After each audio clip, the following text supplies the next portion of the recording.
Okay. So, hi.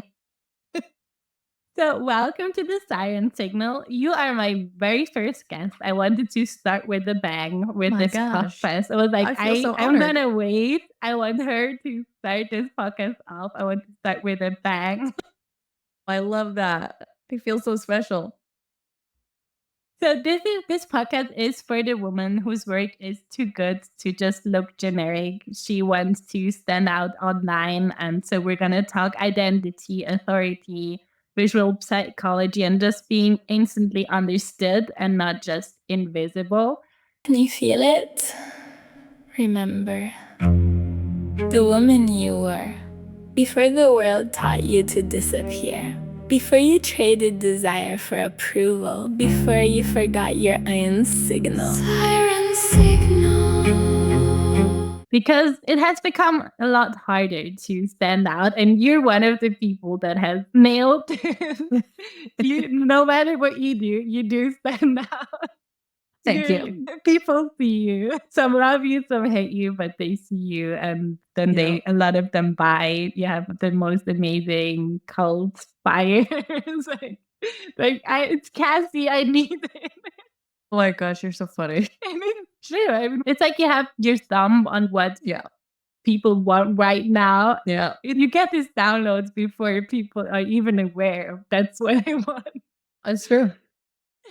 So I would love to know a bit like that's not how you always were. I saw your older videos. You used to be a lot more like everyone else, and a lot more generic beige. Let's say it's beige. Yeah. A lot more beige. No, I also fell prey. Yes, but it's normal when we start out, right? Yeah. So how did you know that's the part of me I want to amplify? Because you used to be like very like people pleaser, good girl vibes, and then you went, I'm not. Like this is who I am, and then you stood out, and now you're this person. Like yeah, you're disruptive and different. How did you know this is the part of my identity that I want to amplify? Yeah, because my thing is like, I was never like how I was acting. That was never me. It was always like this mask that I wore because I thought I had to. It's like, this is how you have to do things. And especially when it came to like the type of content I was sharing and even like certain words I was using, like, you can't say that, you're going to get canceled for that, or people won't like that, you're going to hurt someone's feelings or this or whatever. And it very much felt like I have this visual in my head where it's like, I'm trying to do something and people keep grabbing my arm, or they're grabbing my other arm, or they're grabbing the back of my head and they're like, no, no, no, you can't do that. You can't do that. And it felt very claustrophobic. I felt like I couldn't breathe. That's the only way I can describe it. Like I felt like I couldn't breathe. I was doing all of the right things. And the annoying part is that it was working. People were buying. It was working. I was seen as successful, and I was successful, but it's like I was like killing off a part of my soul at the same time. And I feel like there's only so long you can do that before you eventually just go up in flames. And I was like, I don't want to go up in flames. I would rather just let the full me out now, because I wasn't being somebody else, but I was hiding certain parts of my identity because I thought that they wouldn't be understood or they wouldn't be accepted. And eventually I just got tired of it. I got tired of being pulled in all these different directions and people like slapping duct tape over my mouth, being like, no, you can't say that.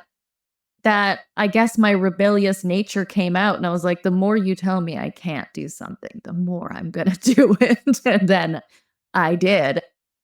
It was and is, because it's an ongoing thing, difficult, but also easy at the same time. It's easy in the sense that it's like, this is just me. Like if we were to hang out in person, I would say the same shit to you that I'm saying online, the same exact stuff. But it's also difficult because I know that by being me, I'm going to turn off a lot of people. And it's either because they don't resonate, which is totally fine and understandable. And then there's the people who just don't understand my motives, or they don't understand the context. I still kind of struggle with that a little bit. People who know me know my heart, and I've really realized that that's all that matters. It's like, if you are judging me based on a post you saw on social media, that says a lot more about you than it does about me. It's like a mirror. They just mirror what Yeah. it triggers them, and then a trigger can activate you, or a trigger you can just shut off, basically.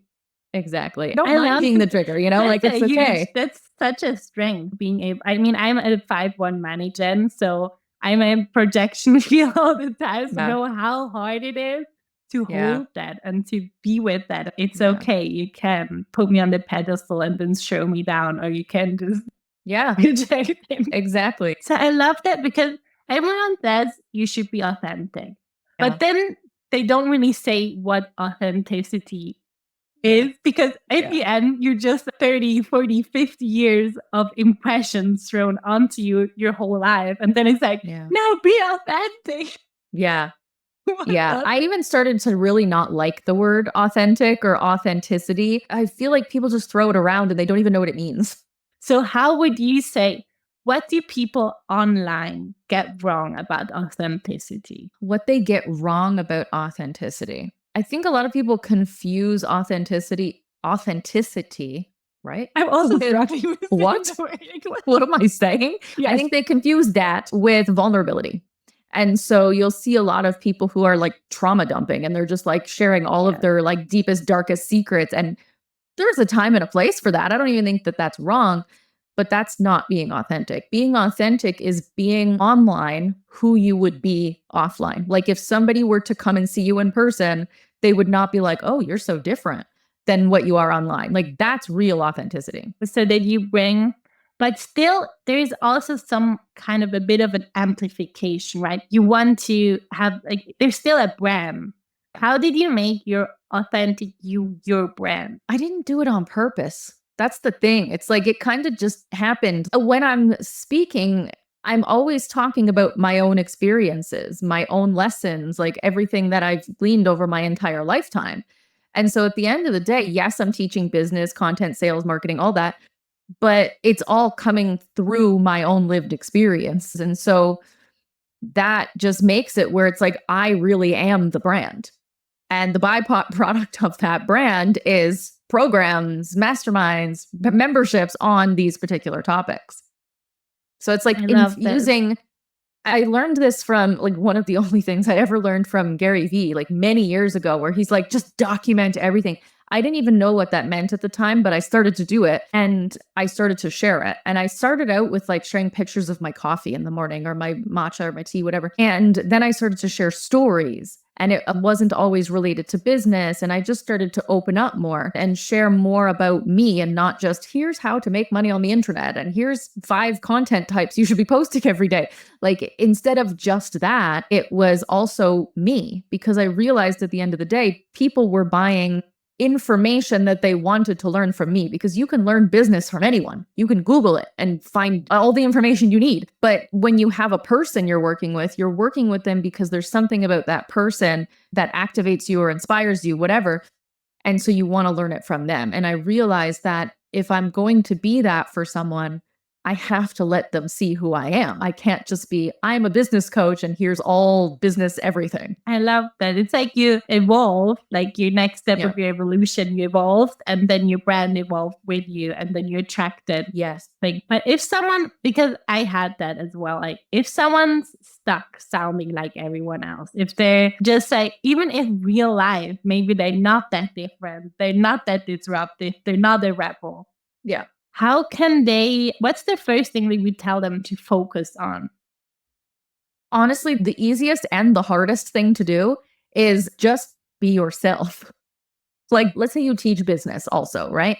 You teach business. So imagine that you're sitting across from your best friend.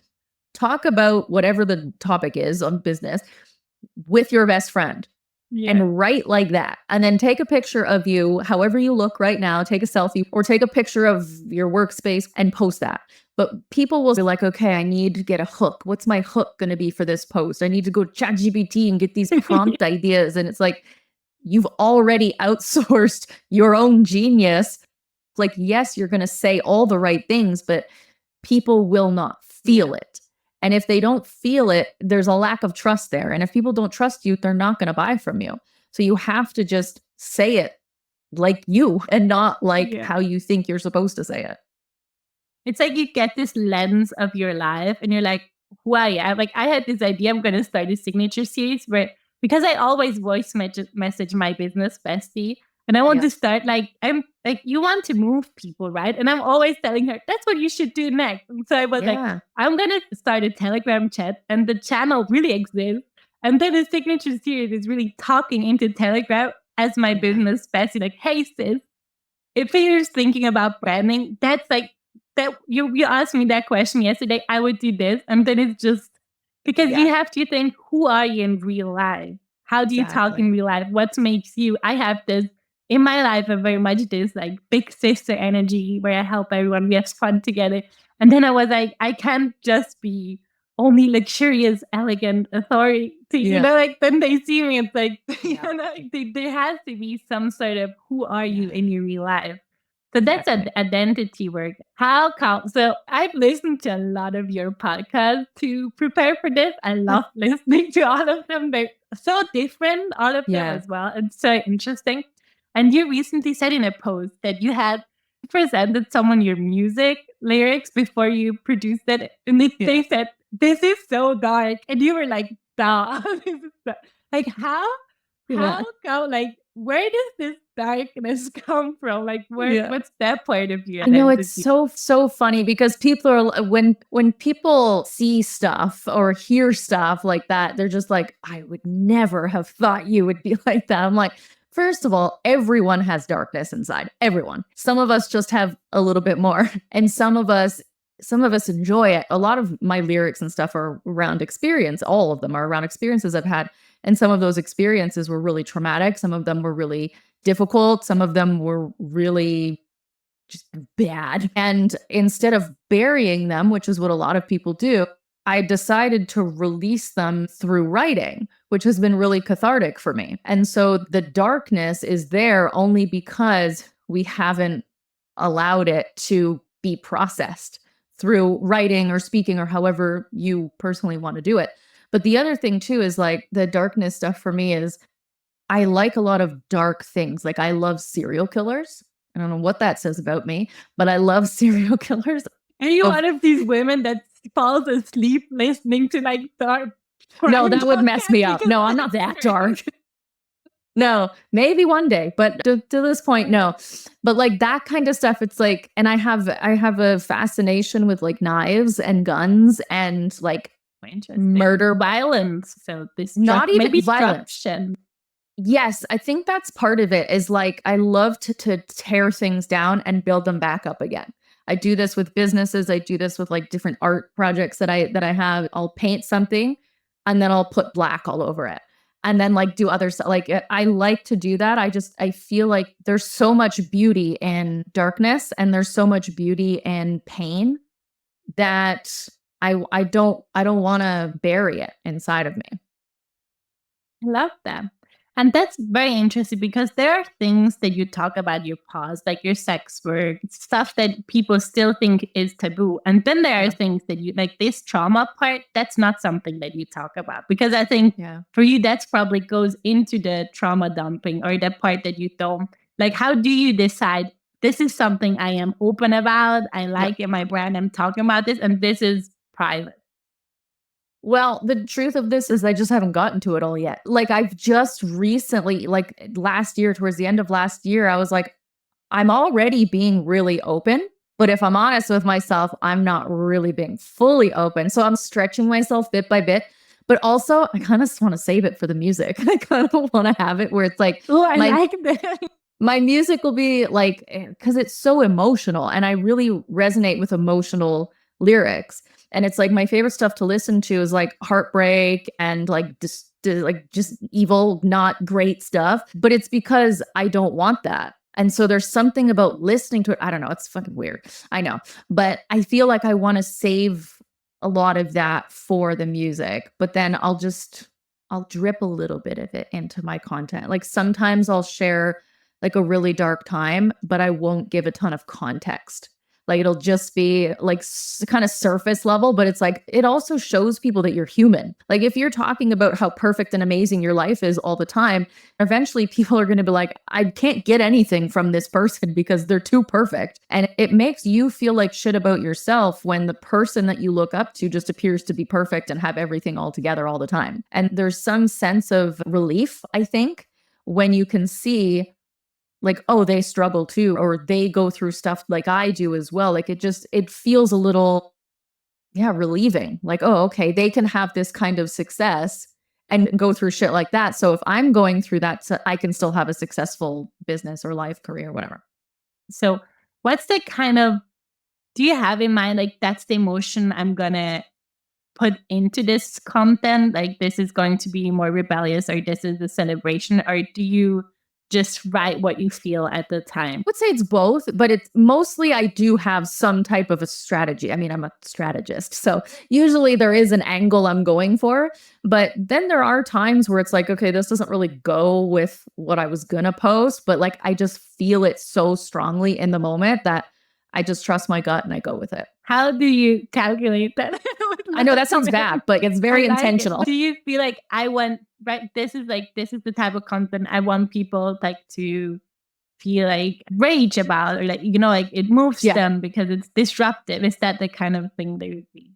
Yeah, exactly. Like I want to evoke some type of an emotion from people. It's not necessarily I need to feel a certain way, although that does help, but it's more so I want them to feel this. I want them to feel the potential that they have. That's going to be a more upbeat kind of post. Or I want them to feel like sad and then hopeful. So I'm going to tell a story about something sad. Like, you know what I mean? Like I always am focused on how do I want them to feel when they read this or watch this? What's the one thing in your content that people keep thinking, this is too much, you should just stop, but you actually think like this is the reason why you are remembered? What isn't there? What is? Where do I start? Do you want me to pull up my list? I mean, lately, you know what it is lately though, is the people are calling it like drama content. They're just like, oh, you're just trying to start drama. And I'm like, you're not wrong. But also there is a reason for it. Like drama does get attention. And I'm pretty good at getting attention, but it's like there's truth to it. Like there is something I'm going to be sharing. There are things I'm going to be telling. Like there's that. But I would say that's probably like when I do get into something like that, I notice automatically people unfollow. People tap into that. This is going to be disruptive. Yeah. Do you see things online and then you're like, oh, that's interesting? Or do you get downloads? It's kind of a bit of everything. Like, yes, sometimes things will just drop in for sure. And I go with it. But other times it is a lot of what I hear, what I see, what I'm witnessing. And I do have a lot of connections in this space and a lot of connections high up in this space. And so I know a lot of things that a lot of people who are maybe newer to the industry don't know. I feel like there's times where it's like, okay, yeah, I'm going to keep that one under wraps for like, I got to have some stuff to come later. Like I got to keep this one a secret for a minute, but I'm going to reveal something. And so sometimes it is like I want to create that kind of drama buzz, I guess. And then other times it's I want to just tap into potential. Like usually end of the year, beginning of the year, I like to be in that vibe of like it's a new year, anything's possible, like that kind of energy. But then it's always just life, like whatever is going on in my life or what I'm seeing in the industry. It's like that guides my content. It's never, okay, it's January and in January we talk about this. It's like whatever comes up. This is why I can't like plan content, schedule content in advance. It's always in the moment. I love that. So how do you give that to someone as an advice if that person isn't authentically as disruptive, but they still want to like create some drama in an authentic way? They still want to be talked about, but just not as like, this is what you do. It's very contrarian, right? Mm-hmm. Is there a way they can still leverage drama? It all comes down to truth. What is your truth and what do you want to speak truth about? If it's something like, let's say the health and wellness industry, there's a lot of drama there. There was the whole Mel Robbins thing with her supplements or whatever it was. Just share your opinions. You don't have to be an asshole about it. You don't have to like call people out, name names. You don't have to do any of that. Just share your opinion. But share your opinion on something that you know some people are going to agree with me. Some people are not going to agree with me, but that's the whole point, is we want to kind of have that discourse in the comment section because that's what drives engagement. Sorry. I love. So it is about also cultivating this mind that has opinions, that starts thinking, because that's also probably why in the beginning everyone looks the same, because you don't have enough information to have opinions. Yeah. And so the more you learn, the more opinions you have, and the more... And like if you are only like following one coach, for example, or two coaches, and they have the same exact opinions, like you're only going to ever have that side. But then you find this other side of the coaching industry where it's completely opposite. Like that's kind of what you want too, is you want to diversify your, I can't think of the word, but like where you're looking, who you're looking at, what you're reading, the kind of content you're consuming. That's like also a bit like this. There's in branding, there's this strong like villain mindset. Like who's the villain of your brand? And it can be anything. It can be that you're against the 9 to 5. So it is, you kind of very naturally tap into that with the, like, you're about truth and authenticity, and like these coaches sending each other 100,000 Ks to be able to post that they got 100,000 Ks. Yeah. That's what you were like, I'm against that. Yeah. Like that is not me saying you're not allowed to do this. I'm saying this is my opinion. It's just my opinion. I am not telling you what to do or not to do. And that's why you always have to have like your opinions, but your opinions are based on your experiences. And so my experience with that, specific example is I have had many payments of 100K, and I did not have to do that. I did not have a random person be like, send me 100K so I can get a snapshot. Like I've never had to do that. So I know that it's possible without it. And so, yeah, I'm going to talk crap about it because I think it's stupid. And I think it's lying. It's out of integrity. Like it's ridiculous. So I'm going to call it out. The other part of my brand too is like, I like to poke fun. Like I know some people think I'm an asshole, and I guess I am in some cases, but I really like to just poke fun, or I'll just be like, you don't have to XYZ, right? You can just this, and this and still get rich. Because people will laugh, people will argue and be like, no, actually you do have to do this. And other people will agree. Either way, I win because people are still talking about me and talking about my content. Is that the advice that you would give someone that's like, if you like lost everything suddenly, like internet shuts down, you lose all your content, everything? Is that the advice? Because you if you don't move people, they're not buying, right? Because they don't move to the buy. So you would say that it is about like moving people in like emotionally in direction, and maybe even in stirring up some drama. Yeah. And you don't have to do like stir up drama at all. Like if that's not your thing, you don't have to do. And in fact, you shouldn't do that because it will not be authentic. And it will be very obvious that you're just trying too hard to be someone you're not. But instead, it's like you want to do two things. So number one is you want to either resonate, or preferably you want to activate in some way. And the other part of it is you want people to look in your direction. So yes, you could start drama. You could do all kinds of crazy shit like that and pull all kinds of stunts. But you could also just tell the truth about your own experience. And believe it or not, that'll stand out. So if you're actually honest and you're telling your real story and you're using emotion, that's naturally like people will feel that. They'll feel that that's real. Love that. But what's the first thing you said? You said what was the first one? It was about moving them, right? You either want to, so ideally you want to activate them. There is some part of like the whole relatability piece. Like if you have a high ticket brand, you don't really want much relatability, but that's the whole point. But you do want a little bit. Like for me, it's always I like coffee. Okay. Oh my God, I like coffee too. Or I take a picture and they're like, oh my gosh, I have that same mug. Like that's the kind of relatability, you know what I mean? Like that's kind of stuff, little things. And the activate part, does that go into your sales strategy? Like you activate people and then they want to buy from you? Sometimes. It's not always that, because sometimes people buy when they're in pain. Sometimes people buy when they're struggling. Some people buy when they have tapped into their own potential. Like people buy for so many reasons. But the main reason that I aim to activate people is for content reasons. Like I want people to engage with and feel activated by the content. So because I have seen a lot of people say as soon as they come into your world, like their money, their income, everything skyrockets. It's like they get this expansion out of it. Even last year I got a boxer voice notes from you that was like 5 minutes, and it activated me like crazy, like the most activating 5 minutes of my life. How did you cultivate that energy? What's that? What's that about you? Okay, I'm going to tell you, but I'm telling you, a lot of people are not going to like this, but it's what I have found to be the truth. You either have it or you don't. Like there's something about you where it's like people are just drawn to listening to you. There's something about the way that you speak. I think you can help yourself by being really just real and authentic and just encouraging people. But if like you can't fake it, that's the thing. And so for me, like when I'm activating people, I'm not like, okay, what am I going to do to activate people today? It's more so like, I'm going to hit them in the face with some like a really bold truth. Like it's a truth, not an opinion. It's a truth. And people will hear it and some of them won't like it, obviously, but other ones will be like, oh my gosh, that's such a good idea. Or that's so good. I'm going to do that. Like they feel activated by me sharing my truth. So that's actually what they are buying from you. It's not even always about the offer. It's about that feeling, that energy of I get to the next level in my life.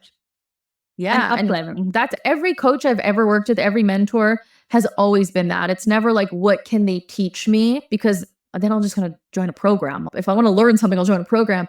But working with them one-on-one, like I always say this, that there's something about them. I don't even know what it is half the time, but there's something about them. I've got to get close. And then I get close.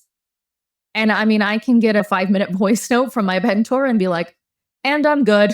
Goodbye. Thank you. I'm going to go run. Like everything is amazing. And all it took was them just sharing something. And I've even done that with my clients where they're like, oh my God, I think that voice note changed my life. And I'm like, really? Because all I did was just tell you what I ate for breakfast. You know, sometimes it feels so small to us, but to our clients, they're just like, they would never have thought to think that way. And it changes something. I bought a voice note from you that said, this is how I made my first million. And it was a voice note that just said, and I laughed it. I kept talking about my offers, and I kept talking about my offers. Still my favorite offer to this day. But that's it. Yeah. So you just kept selling, basically. Yeah. So how did you get into this identity where you're like, what I'm offering, like your content, a lot of it is sales. So it's like, what I'm offering to you is valuable to you. That's why I'm speaking about it. That's always kind of been the way that I am. It's just I never really let it out fully because I always thought like, well, people are going to think I'm like salesy or pushy. And I never wanted that identity of people like, that's Cassie. She just pushes shit at you all the time. But then I realized I had this like awakening where it's like, I'm not actually just selling stuff. Like I'm selling transformation. If I don't sell this to this person or to these people, somebody else will. And it's probably going to be shit. My ego talking. It's probably going to be shit. And then they wasted their money. I can't let them do that. I'm going to have to sell to them. You know, like that's really what it was for me. And now it's like, I don't sell constantly because it's like, oh my gosh, I have to sell. I feel regret. I feel guilt for not selling. I apologize when I don't post for a day. I'm like, I'm sorry I didn't talk about my offer, because I will actually have people message me and be like, are you okay?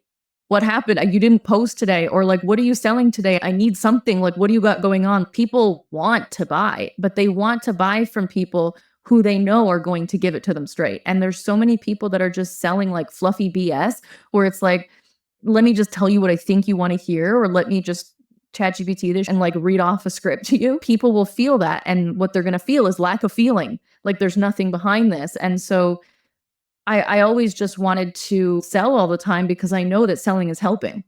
And I just want to help people. Selling is helping. It's helping. If they listen to me and do the work, they could change their entire lives. They could become wildly wealthy and free. I hate knowing that there's people who are struggling financially. I hate knowing that there are people who are struggling with their freedom. Like they have to go to work, not because they love it, but because they need money.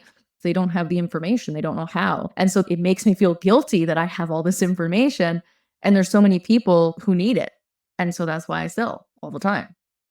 So is that the advice that you would also give others to like find what you're the best at, what you tell your offer, the bejesus out of you? And is that how a lot of high level women like self-sabotage their visibility? I think a big part of it is lack of authenticity that is really sabotaging most people in this We're coming industry. full circle. I was just going to say, like, I feel like but it really is. That's what it is. And that's what I'm seeing. And especially now with AI, it's like there's so many more people who are just outsourcing their brain to a machine. And I mean, good for me, because now more people are going to be like, oh, there's a real person, because we're going to we're going to be looking for real in a sea of robots.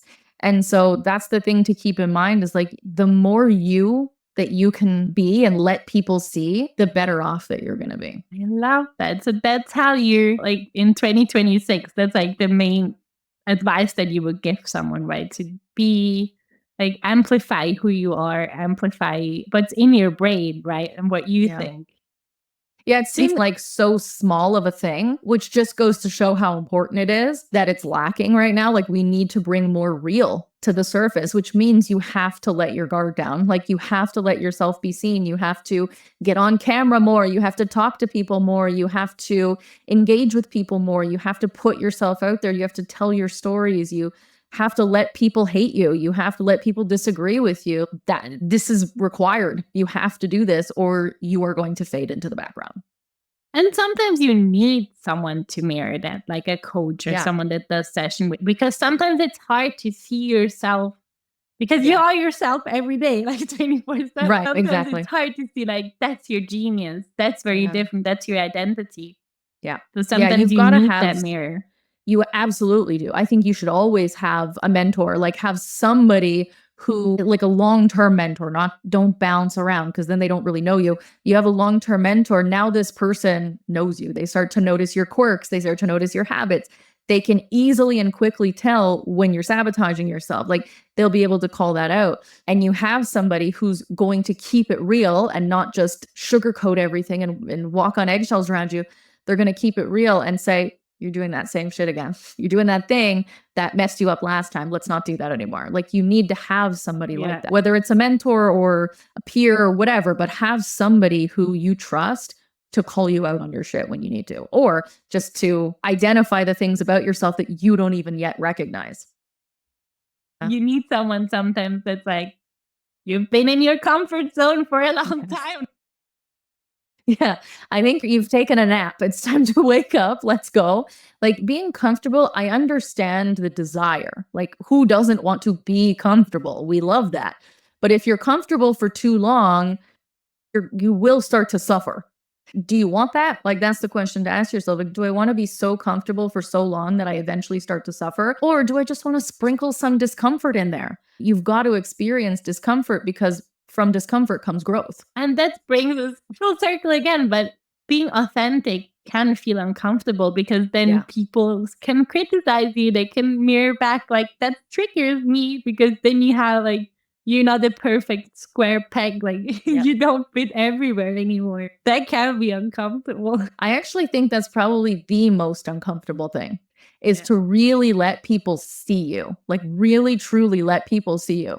Like, you have to let your guard down in a way that most people would never let their guard down. And that's really hard. So if you can do that, like, you're going to be okay. And if you can't do that, that's okay. Just practice. And that's a funny thing, because then you hear, oh, to attract high-level buyers, you need to be perfect, luxury brand. And that's actually the opposite. Like, they want duality. They want someone that's different, that brings them out of their, like, normal everyday. Yeah, exactly. And I mean, you can have a luxury brand, but that's because it's authentic to you.